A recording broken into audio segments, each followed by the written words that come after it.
பிள்ளையே அலட்சியமாக நினைத்ததால் வந்ததோ விரத விதிகளை மீறியதாலே இந்த நிலை வந்ததோ சுவாமிமாரின் குல தகுதிக்கேற்ப நடத்தியதால் வந்ததோ ஐயப்பமாரை அந்த ஐயப்பனாகவே மதிக்க மறுத்ததால் வந்ததோ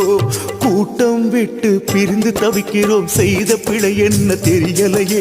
வாட்டம் போக்கி சேர்த்து விட வேணும் ஐயனின் கணக்கும் புரியலையே கூட்டம் விட்டு பிரிந்து தவிக்கிறோம் செய்த பிழை என்ன தெரியலையே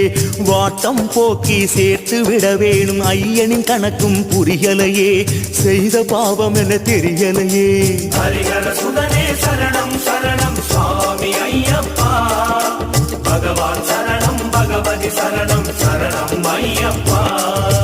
சதாசிவன் மகனே சுவாமியே சதாசிவன் மகனே மகா கணபதியின் சோ